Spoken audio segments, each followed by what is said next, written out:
Alrighty, and welcome back. So now we've got our flat color work through the piece, and what I want to start doing next is going through and me personally, there's a couple different steps and there's some variation here depending on which background artist you're looking at.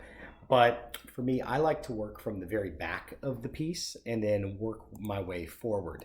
So you can see that I'm going in here up in the trees in the top of this thing and starting to paint in some lowlights, some highlights, and there's really not much difference between these colors at all. But from here, I'm going to start working my way through this center area of the piece. I want to go in and continue to use my reference images over on the right-hand side here as much as I possibly can to keep my colors nice and tight. A lot of the colors that I'm going to be pulling from for this center area in here are going to be this reference image right in this little section. So this has got all the colors I'm going to need for my kind of under the waterfall section of this piece. I'm also going to use these colors back here to start painting the waterfall in. And I know that when I start working later on into my real big highlights and things like that, I can start pulling from some of these colors over here on the left-hand side. But for now, these nice muted colors within this section are going to do a great job of helping me work my way through these big old swipes. Now, this is the part of the painting that I really like and tend to get sucked into. I hope you feel the same kind of flow state starting to exist within your own works as well. But I'm going to take a break here. We're going to pause it so you don't have to watch me do all this stuff, but understand that I'm pulling from those colors, and then I'll jump back in when this next section is complete and talk to you about some of the choices that I'm making along the way. So let's rock and roll. Alrighty, and back. So I've been going through and painting in the lowlights and the shadows onto this piece. I've been trying to work really hard not to get too much into the highlights right now, and I've gone through and worked my way from the very back of the piece through the overhang. I've got a lot more of the snake starting to get developed. You can see that there's some of the highlights that are starting to exist on it. Just I had to go in and figure out where the lighting was going to occur on that. And we can see just a rough pass now within the foreground elements as well that are starting to give them quite a bit more depth and shading that's starting to break things up. The next part that I'm excited about within this piece is going through, still during a very rough pass. I'm not zooming in on anything to be able to paint in any types of details. But when we look at the reference images that I chose, within each one of these, you can see that there's a really strong section of highlighted areas, especially within the bottom reference down here. Let me get a little bit closer in on it.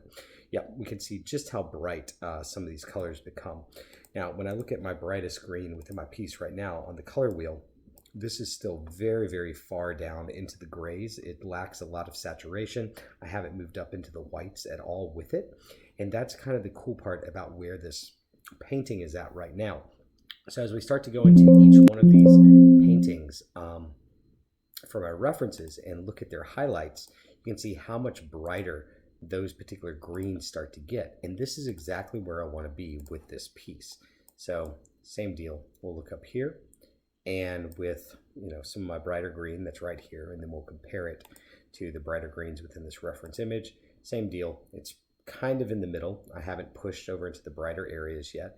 And as we start to pick some of their highest points or highest areas of saturation within this reference image, we can see that there's still lots of room to be able to push up and push into to make the parts that I want to stand out really jump. So I'm going to go through, and on my next pass, I'm going to start working my way into some of these highlights and some of these areas that are quite a bit brighter to start moving the viewer around the piece. Because right now we do have, let me cancel out of here, a good overall composition that's starting to work.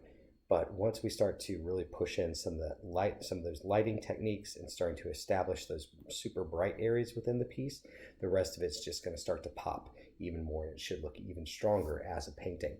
I like to look at the paintings at this stage still fairly far back. That's something I want to encourage all of you guys to do while you're working on your pieces, is try to stay about right here with them. Even though they're giant canvases and it's 150 DPI, paint really loose at first when you're going in and applying the second layer of all the different shadows and the highlights or the brighter colors.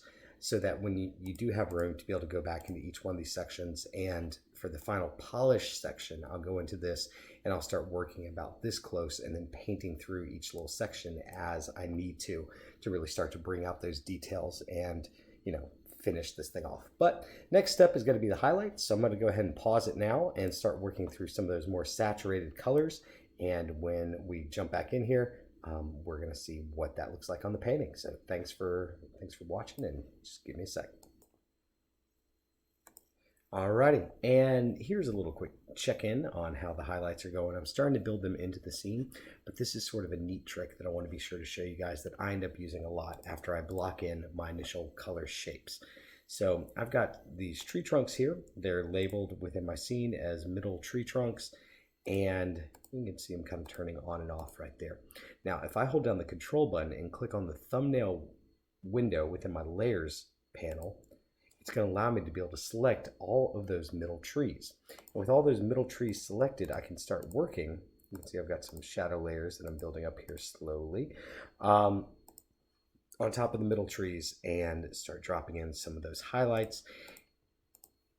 Since I'm happy with the shape of the outside of these trees and sort of their general form, now it becomes a lot easier for me to go in and start adding some of these highlights where I want the light to really touch. And so I've got my whole layer selected. I don't have to worry about fuzzy edges anymore when I'm working like this, and they'll come out nice and sharp. And this is one good way to be able to build in strong edges if you want to within your shots.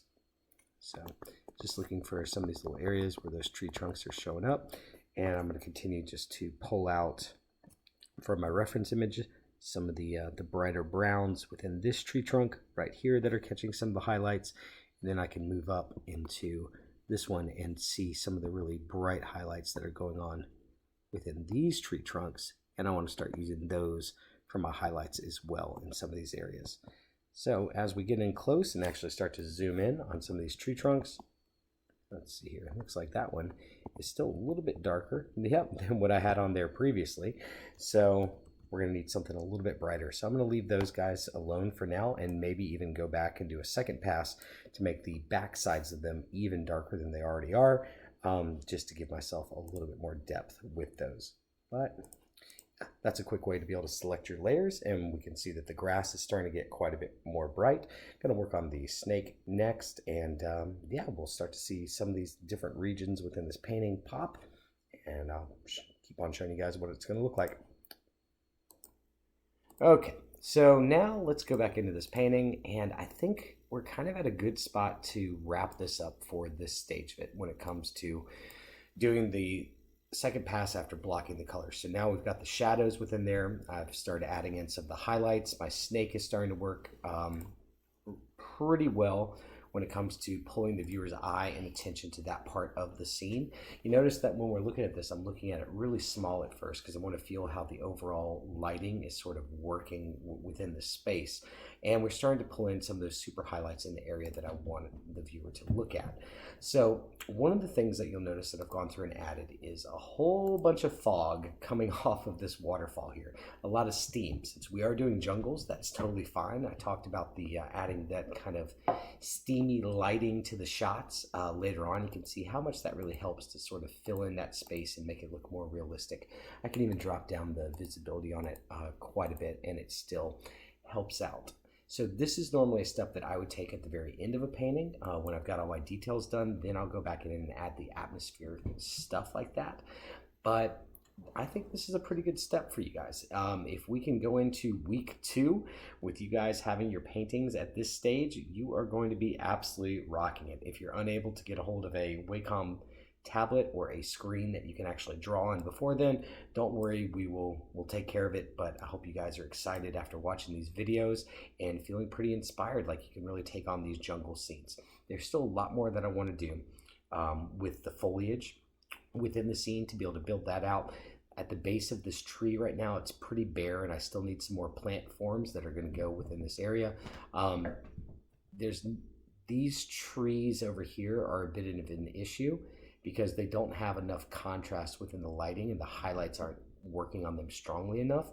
And I'm probably going to need to push the shadows down within some of these other areas quite a bit further just to get us to focus on the center area even more. But overall, it does look like a lush jungle right now. Just a lot more foliage to be able to add to these base shapes. That's going to make it look even stronger as it continues to build up. So thank you so much for checking these out. Can't wait to see what you guys are bringing to the table here. And yeah, have a great rest of your day. Thanks for watching.